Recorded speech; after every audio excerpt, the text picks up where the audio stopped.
Well, David, thanks for joining us. I was going to ask how you are, but seeing as you've just won the Saudi Cup, the richest race in the world, I should imagine you're feeling pretty good about life at the minute. Yeah, still on cloud nine, Martin. It's a bit surreal. It's only starting to sink in now. I think on the night it was all a bit much after. I didn't really realize the importance and the magnitude of the race. I was coming in and it just felt like another race. I hadn't sunk in, and look, it's a great position to be in. Well, before we look back on the race on a Saturday night, Mishriff, I mean, he's a great horse. It was a difficult year for you last year because obviously you're retained by Prince Faisal and you normally ride him, but you missed out a couple of times. He ran in France and you weren't able to ride due to COVID. Is that correct? Yeah, that's right. So when he was going over for the Prix du Jockey Club, the French Derby, I wasn't able to go over due to the fact that you'd have to quarantine 14 days before you were allowed to ride. And by the time he had decided to run in that race, it was too late for me to go over. So Mr. Mendezabal came in for the ride and no Shanti well, and he won going away. Look, it was a hard nut to take.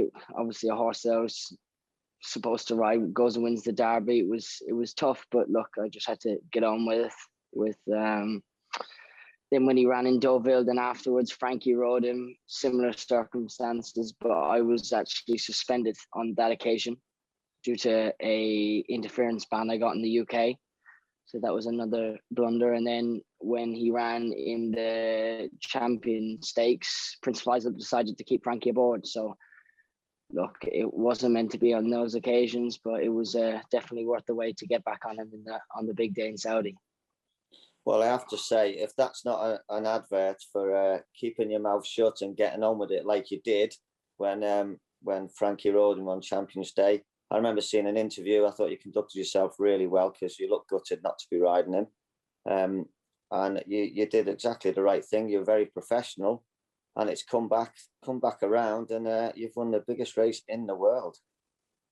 Yeah, look, it was great. Look, racing, you know yourself, Martin, George, it's a marathon, not a sprint. If you go throwing your toys out the pram, it'll only come back and bite you in the behind. So we'll look, take the ups when they come, and when the downs come, just try and think about the good days you have. And look, Saturday was a great day, and I'll probably thrive off that for a long time. It was interesting, David. I didn't really realise the magnitude of, obviously for the locals over there and your winning connections and Prince Faisal on the team, what it actually meant to them to obviously win their race. And I think people kind of think, oh, it's just a big money pot, that's what they're doing it for. But that's actually, it looked way more than that. It was that the occasion was everything to them. And to be involved, that must have been, obviously we've not had any crowds racing for a long period of time, but it must have been a massive buzz to be involved in that, because we've been missing that recently. Yeah, look, it was fantastic. I think the cap on crowds there with the people invited there, I think it was 2,000 or 2,500. So there was, from what we're used to in the UK, it was a substantial amount of people there in the grandstand and around the parade ring. Look, with Mishriff winning, it was very sentimental to probably all the people following racing in Saudi Arabia, owned by Prince Faisal, who's born and lives in Saudi Arabia, named after a legendary trainer who died many years ago, who was a very close friend of Prince Faisal. So it was look, it was a huge day to be Saudi Arabian, to win the big race on the big stage against the world's best. I'm sure it was very special for all of them, as it was for me. And David, how are you feeling leading up to the race? As for all the reasons you just said, there must have been a lot of pressure on your shoulders. You're riding a relatively fancied horse in the world's richest race for Prince Faisal in his home country. You just got the ride back. You must have felt like you had a little bit of a point to prove. Was there many nerves going into the race? You know what? I actually felt confident going into the race. Got a lot of advice off a lot of different people, but I'd say it was more confidence than nerves going into the race, which I was surprised with the magnitude of the importance of the race. I felt confident. I went out. I had a plan in my head, what I was going to do. I knew the horse had experience on the dirt track, which he handled well the year before. And Look, my dad even said it to me. My dad came into the weigh room probably an hour or two before the race to wish me luck that I wouldn't see him again, because he was going out saddling one of the other runners, the Bahrain horse. And I walked by him in the parade ring, went up and gave him a fist bump. So he knew I was pretty chilled out, and I was. And thankfully, it all helped. Well, tell us about the plan. You said you went out with a plan in your head, because you had a wide draw. You were drawn 12, but I mean, it seemed to go perfect, the race. What was the plan? Yeah, look, it was something Mr. Gosden had in his head last year about wanting a wide draw, and similar to this year. He puts a big emphasis on the European horses not used to the dirt kickback, that for the first half of the race to get them in a rhythm, that they stay out of the kickback as much as they can.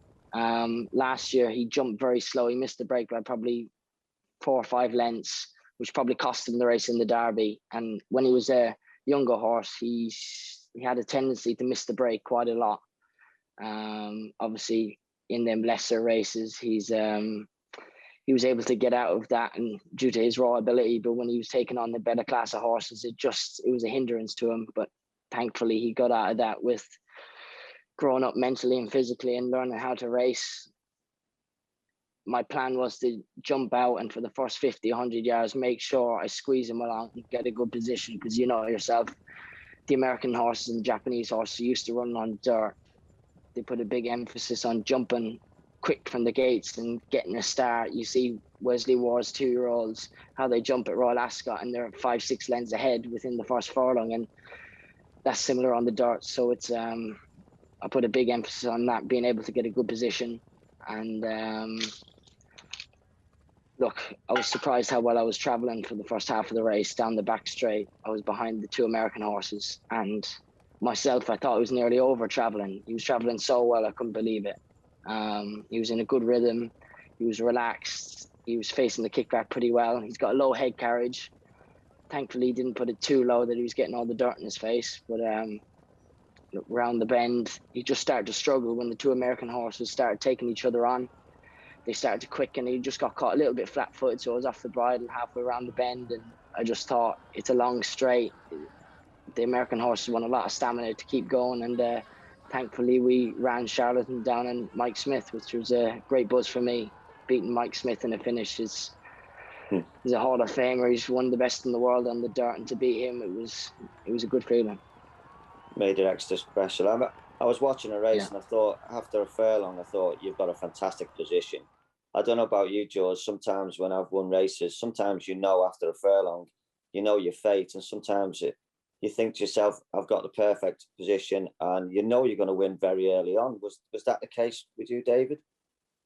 Yeah, look, I thought my main thing, once I was cantered down to the start and I was walking around the start, all I had in my head was jumping good and get a good start. I was repeating it in my head in the stalls. I was just constant. That was all I was thinking about, getting a good break. And once I got that, then I'd ride the race as it panned out. And once we got a good jump and we were traveling behind the leaders, I knew he's a top class horse. If I was able to get him in that position, that he could do the rest. And thankfully I was able to do that.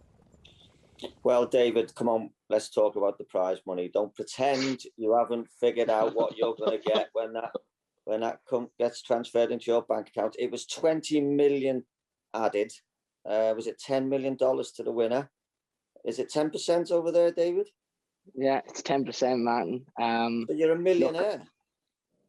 Well, not quite. I got a bit of a whip ban riding them. They did me for overuse of the whip. They put me down to hit the horse 11 times when the rule is 10, and they fined me 10% of my prize money, which, look, they told us beforehand that is the rules, and I broke the rules and took the penalty. But look, it's a big fine, but look, with the substantial amount of prize money on offer, I don't think it's too bad on my part. So you got fined $100,000 for effectively one tap over. Seems quite harsh, but like you say, the rules are the rules, and the whip rules are pretty rigid. Yeah, that's it. Look, I broke the rules and I accept the penalty, and just like to thank everyone at the Saudi Cup meeting for putting on a great show. They kept everyone COVID safe, doing random tests every other day, sorting out everyone's test to go back to wherever they're going back to in the world. Restrictions on how many people were allowed inside. Everyone in the bubble staying in the same hotel. So it was a great job to get such a big meeting on in these tough times. So crossing the line, what went through your mind? Was it you're automatically thinking of money? No, look, it was. Come on, obviously, you realise what a big race and a lot of money. But I was just so thankful. Obviously, as I said, I was confident going into the race, but you know yourself, getting big rides in these big races, that's what your job is, to produce the goods for your owners and trainers, and to get that weight off my back was just a sense of relief. And then when I was coming back into the parade ring, then I could start to enjoy it a little bit. But no, it was fantastic. And what's the plan for Mishra? I heard the Judgment International's being mentioned. Yeah, look, it's he arrived back there yesterday, back in Newmarket, so they'll probably let him settle down for a couple of days. I'm sure he's pretty tired after taking on the best in the world there on the dirt. So Mr. Gosling will probably see how he is coming out of the race. And for a horse like him, who's so versatile, being able to run on the grass, the dirt, any sorts of ground, there's a lot of options from Dubai World Cups, Breeders' Cups, all them top turf races in Europe. There's a lot of options, and I'm sure Mr. Gosling will have a plan, and hopefully wherever he goes, I'll be back on him. I was just going to say, after the race on Saturday, did you have a chat with Frankie? Did you tell him? Did you say you're not getting back on him now? No, look, I was after the race, I was doing interviews and whatnot. By the time I got in, most of the jockeys had left, but look, I've got a lot of people to thank. Loads of text messages from both jockeys, fans, friends of mine. Frankie actually texted me after the race and congratulated me, telling me to enjoy the moment. So that was nice, from all these top class jockeys telling me that I give the horse a good ride. It's a real honor to hear that from greats like them. Well, it's a massive achievement so early on in your career, David. You've got a lot going for you. You've got a great job. You ride a lot for Roger Varian, along with your retainers. You've got a lot to look forward to. What are your future ambitions? Look, I've just trying to ride good horses as best I can. I get a real buzz out of riding good horses and being able to deliver on the big stage. So that was just probably the first of many occasions I'll be able to do that for whoever I'll ride for in the future. As I said, you know yourselves, as a young jockey, just starting to take that step up into top class races like you both have done, in Martin, you now, and George in the past. It's always on to the next race. You enjoy the moment as it when it comes, and you enjoy it that night, but the next day it's on to the next one. So hopefully there'll be many more good days to come. Well, we wish you all the luck, David. What a great performance. Thanks for joining us. And I can definitely say one thing for sure.